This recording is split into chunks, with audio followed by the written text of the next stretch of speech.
You don't bench your most electric young quarterback twice in one season and expect peace. And you definitely don't do it days before a national TV game and think your locker room won't explode. But that's exactly where the Cleveland Browns are. And now, chaos has arrived. Sources confirm Shedeur Sanders stormed out of the Browns facility, ignoring coaches, refusing texts from the front office, and reportedly telling teammates, "I'm finished playing these games." Hours later, footage shows him leaving the team HQ at exactly 11:47 a.m. He hasn't been back since. This isn't just a quarterback controversy anymore. This is a full-blown franchise meltdown, an organizational civil war, public, messy, and destructive, and it's tearing the Browns apart from the inside. What triggered it?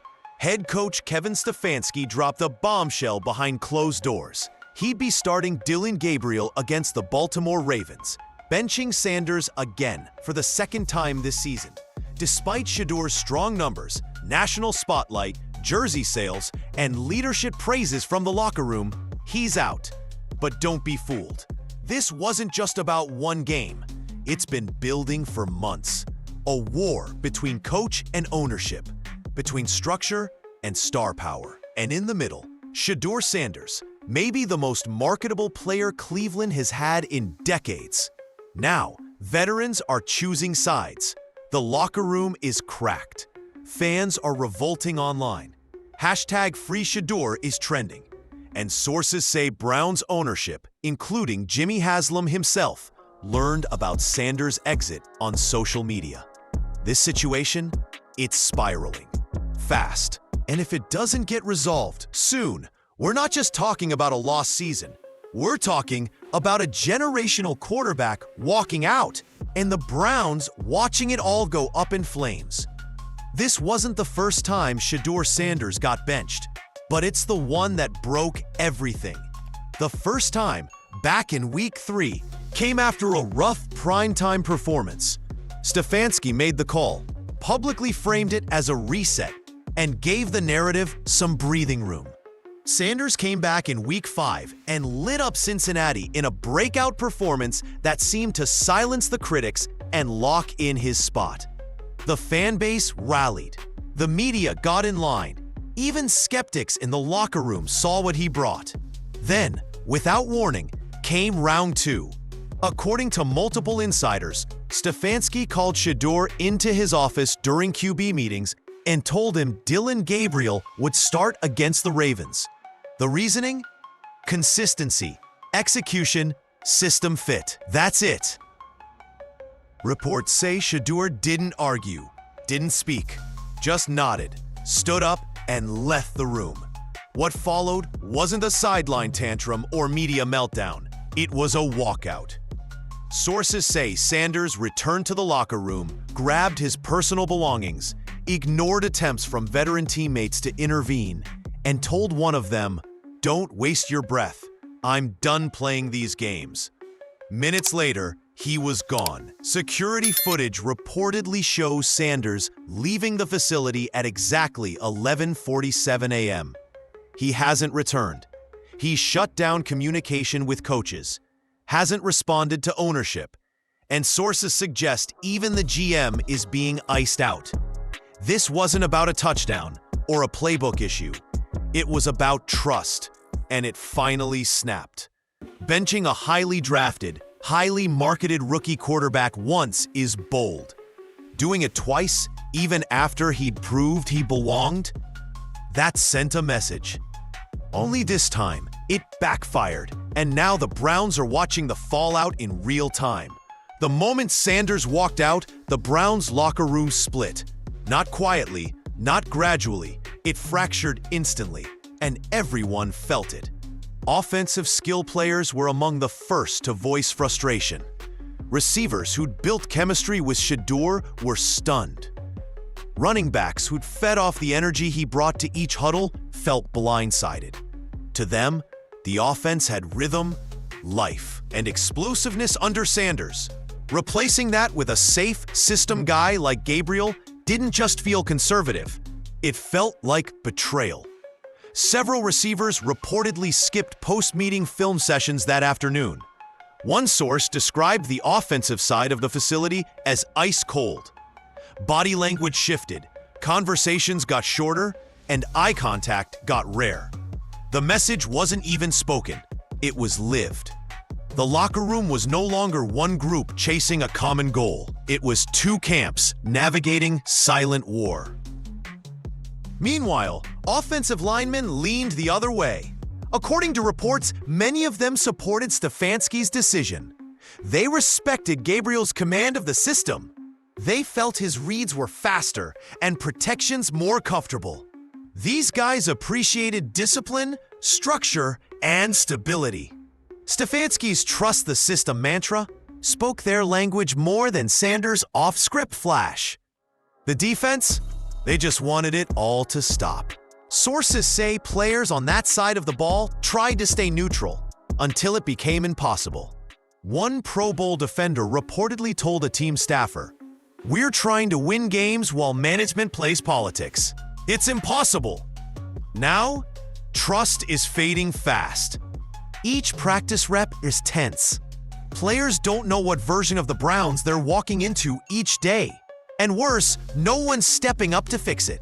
The locker room, once fueled by hope, now runs on if the Browns thought this storm would stay inside the locker room, they were dead wrong. Within minutes of the Shedeur Sanders benching leaking online, social media turned into a war zone. Hashtag Free Shedeur started trending nationally. Hashtag Fire Stefanski was picking up steam on X, and hashtag Start12, a direct reference to Sanders' jersey number, became a rallying cry for frustrated fans who felt duped. And this wasn't just loud tweeting. This was a full-blown digital revolt. Season ticket holders began calling the team offices, not to complain, but to cancel. Several fan forums posted screenshots of torn-up tickets or emails demanding refunds. In retail outlets, merchandise returns spiked. Multiple local vendors reported Shedeur jersey returns by the stack, saying if he's out, we're out. Even the Browns' own official Instagram and TikTok accounts were flooded. Let the kid cook. You deserve every loss. We're back to being a joke. Dozens, then hundreds, then thousands of those comments showed up within hours. This wasn't just passion, it was betrayal. Because fans weren't just sold a new quarterback, they were sold hope. They bought into the vision, the highlight reels, the media tours, the promise of something different. For the first time in years, Cleveland felt like they had a face worth believing in. And now, that player had walked out of the building, while the coach who benched him stood in front of microphones saying, "We're excited about Gabriel." To the fan base, it was insulting, tone-deaf, and cowardly. One prominent Browns podcaster put it bluntly, "You don't bench a generational quarterback twice and survive." Stefanski just signed his own pink slip. And thousands agreed. Because this wasn't just about who starts on Sunday, it was about a city feeling like it got played. While the fan base melted down in public, an entirely different firestorm was building behind closed doors, and it started at the very top. Jimmy Haslam found out Shedeur Sanders had walked out, not through the coaching staff, not from his general manager, but from Twitter. Sources close to the organization claim Haslam was blindsided, furious, and demanding answers immediately. Within hours, an emergency ownership meeting was called. Stefanski, GM Andrew Berry, and team executives were summoned to explain how the face of the franchise had stormed out, and no one had even bothered to loop the owner in. It didn't go well. According to insiders, Haslam attempted to reach out directly to Sanders through calls, texts, and even a team representative. All were ignored. And for Haslam, who had personally championed Shedeur's drafting, signed off on marketing deals, and approved building the team's brand around him, that silence said everything. Now Haslam reportedly wants accountability. Some sources believe he suspects this wasn't just a coaching decision. It was sabotage. One insider stated bluntly, Haslam thinks Stefanski never bought into Shedeur and finally found his excuse to move on. And that would explain everything. The passive-aggressive play calling, the limited first-team reps, the lack of public support after games. If true, it's not just mismanagement. It's open rebellion from coach against owner. Caught in the middle is GM Andrew Barry, who drafted both Shedeur and Gabriel. He now faces an impossible situation: defend his coach and risk losing ownership's confidence, or side with Haslam and alienate the guy leading the locker room. For now, the only thing everyone agrees on: there's no way this ends clean. Not when ownership's trust is gone, the star QB won't take calls, and the head coach is doubling down. From the outside, it looks like Kevin Stefanski cracked under pressure. But internally, sources say the head coach saw this moment coming and made a deliberate stand. To Stefanski, this isn't about benching Shedeur Sanders. It's about drawing a line between a football team and a media empire. Insiders say Stefanski has grown increasingly frustrated with the pressure surrounding Sanders, not just from fans or reporters, but from ownership itself. Since the day Shedeur was drafted, the head coach has been under constant pressure to feature him, promote him, and design the offense around him. Brands wanted endorsements. The league wanted spotlight games. Team executives wanted jersey sales. But Stefanski? He just wanted control.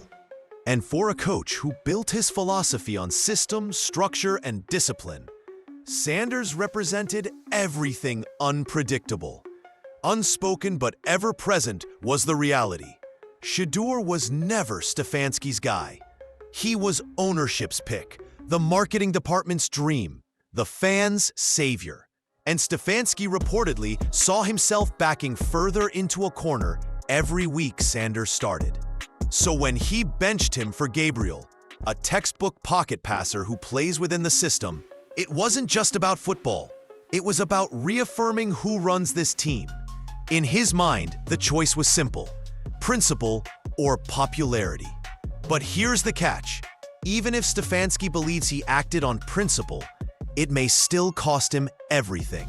Players don't see system loyalty. They see a star player disrespected. Fans don't care about playbook precision. They care about results. And ownership? They care about revenue. Stefanski didn't just make a coaching decision. He made a bet that stability mattered more than stardom. And right now, that bet is blowing up in his face, publicly, financially, and inside every corner of his own facility. From Shedeur Sanders' perspective, this wasn't a tantrum.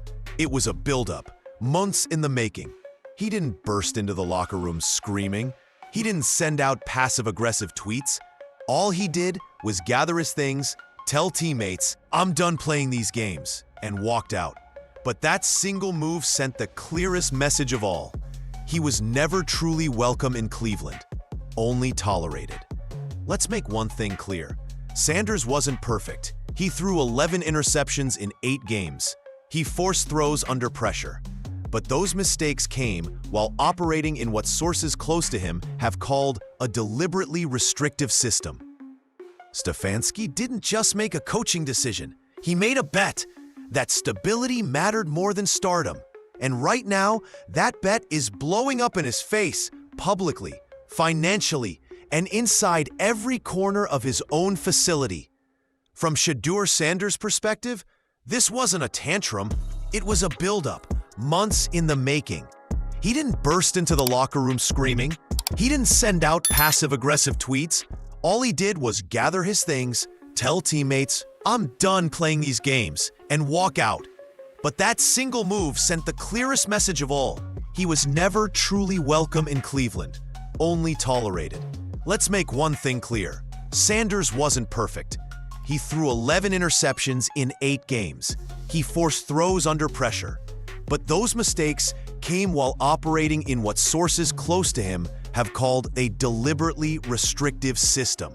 Practice reps skewed toward Dylan Gabriel during key evaluation windows. Play calls, conservative with Sanders, more aggressive when Gabriel took the field. Team meetings, full of subtle digs, comments about preparation and accountability never directed outward, but everyone knew where they landed. Still, Sanders showed up, played, led. He won over the fan base. He boosted jersey sales, national attention, and even local business. The Browns became relevant because of him, but he never got the one thing he truly needed: Stefanski's belief. And that may be the final breaking point. Insiders say Sanders and his camp have long felt a double standard was at play. Every mistake by Shedeur became a media headline. Every success got brushed aside as expected. Meanwhile, Gabriel's average performances were chalked up to progress. So when the benching came, again, Sanders didn't blow up out of nowhere. He walked out because he'd seen the writing on the wall. In his mind, the Browns weren't building around him. They were setting him up to take the fall. And at this point, he's done playing along. You don't just lose a quarterback like Shedeur Sanders. You lose everything he brings with him. The moment he walked out of that facility, the fallout wasn't just visible in team meetings or on the practice field. It started showing up in ticket sales, merchandise returns, and even local business reports. Because Shedeur was more than a promising rookie. He was a brand, and the Browns were the ones profiting from it. Let's talk numbers. Sanders' jersey outsold the next 5 Browns players combined. Home games where he started saw a documented spike in downtown foot traffic. Restaurants, bars, and retail shops all reporting 15 to 20% increases in sales. One restaurant owner near the stadium put it bluntly: "He saved our season. People came to see Shedeur, not the team, him." National attention, primetime slots, ESPN features, sportsbook promos, all tied to number 12 under center. With Sanders benched and now gone, those slots lose shine. Ad revenue tied to his national appeal takes a hit. And worst of all, fans are starting to associate Cleveland with blowing it again, not building anything promising. This has ownership terrified. Jimmy Haslam didn't greenlight this marketing push accidentally. High-profile rookie QBs bring brand elevation, exposure, merchandise growth, national relevance. That's revenue beyond the field. Losing Sanders means slashing through every financial projection the Browns made this season. And the worst part? The backlash isn't quiet. Sponsors are watching media coverage spiral. Social media is inflamed. Corporate partners want answers. And Cleveland has none. Right now, Shedeur Sanders holds the leverage. Because in today's NFL, a star quarterback doesn't just win games. He drives attention, brand heat, media cycles, and cold, hard cash. Shedeur was the Browns' first bankable national star in years, and they may have just alienated him for good. While Cleveland collapses under its own chaos, the rest of the NFL is watching closely, and some teams are already preparing their pitch. Executives around the league know the truth. Quarterbacks like Shedeur Sanders don't come around often. Young, already proven at the pro level, media savvy, fan approved, and marketable. And when those quarterbacks become unhappy, it's open season. Multiple insiders suggest Shedeur's camp has already fielded feelers. Not official trade offers, but quiet signals from QB-needy teams watching the disaster unfold in real time. Atlanta, Las Vegas, Washington, New York, the list is growing. And why wouldn't it? If you're a GM looking for a quarterback with a high ceiling and a built-in fan base, Sanders checks every box. Meanwhile, Cleveland is bleeding, and the league smells the blood. On TV, analysts who usually play neutral have gone scorched earth on the Browns. One commentator called Stefanski's actions career suicide. Another said flatly, "If I'm Shedeur Sanders, I'm gone." That's not noise, that's momentum. Even current and former players are speaking up. Hall of Fame quarterbacks, star receivers, veterans around the league. "If my team did that to me during my rookie year," one former MVP said, I'd never trust them again. Social media amplified that message tenfold. Highlights of Shedeur in Brown's gear are now repackaged with captions like "Free Agent 2025" and "Imagine Shedeur in a dome." And let's not forget, Sanders' agent isn't a rookie either. Behind the scenes, he's gathering leverage, analyzing trade clauses, and studying QB depth charts across the league. Because if Cleveland blows this opportunity, if they let Shedeur Sanders walk, there will be 10 teams lined up at the door. He's not a backup anymore. He's a business opportunity. And unlike the Browns, the rest of the NFL knows exactly what he's worth. While the franchise burns, Gabriel is somehow expected to hold the lighter and not get scorched. He didn't ask for this disaster. He didn't politic for the job. All he did was show up, perform reasonably well in limited action, and wait for his chance.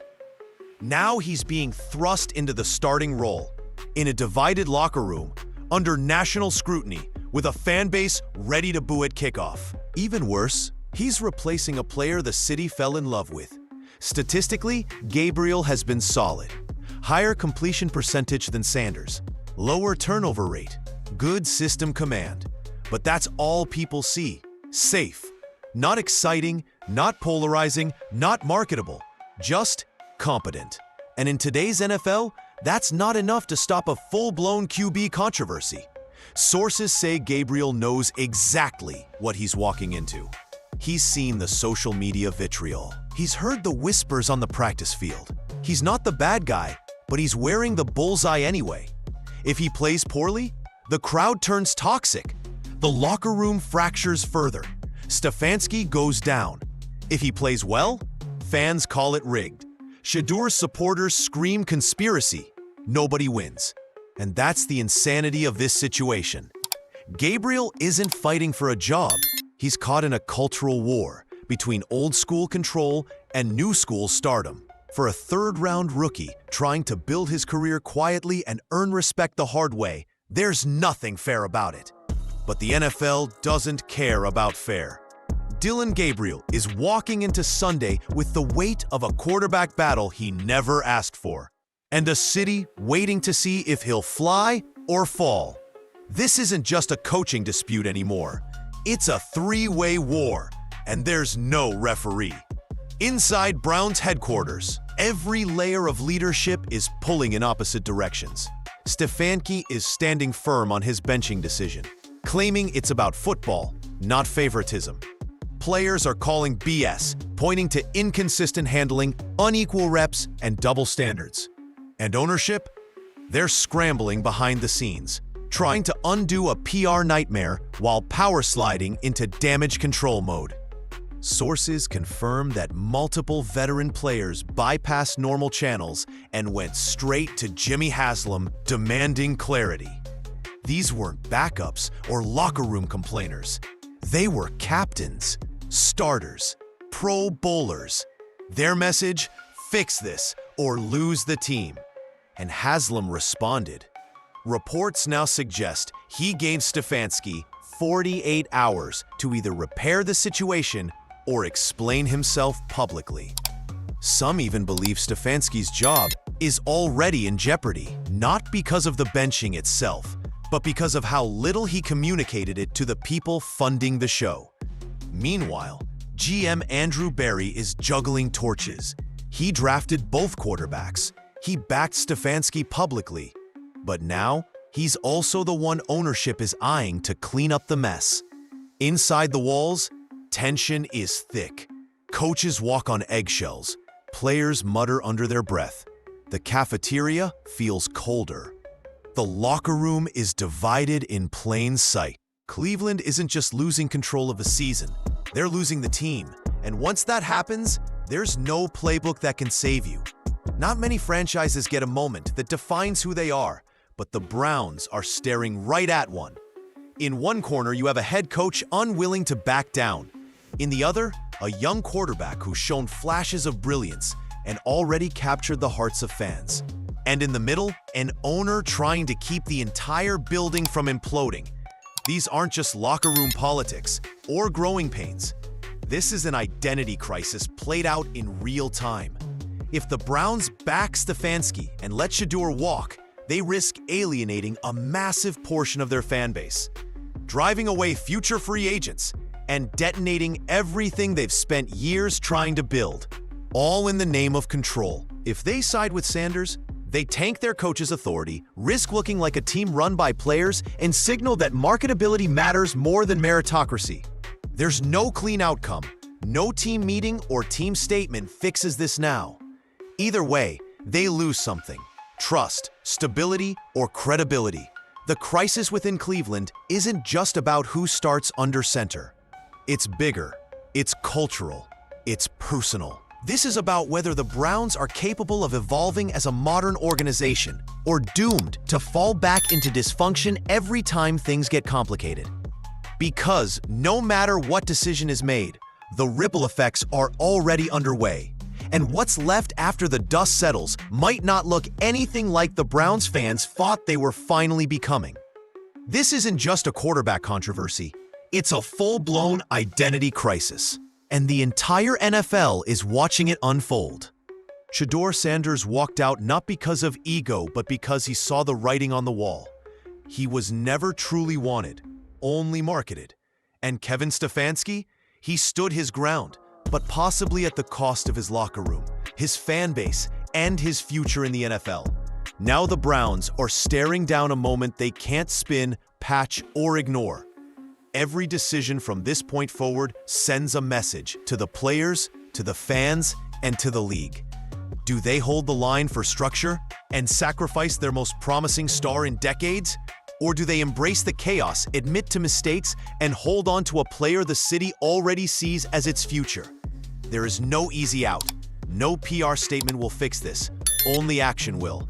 Because no matter what comes next, a trade, a press conference, a firing, one thing is clear: the Browns broke something. And now they have to decide what they're willing to sacrifice just to pretend they didn't.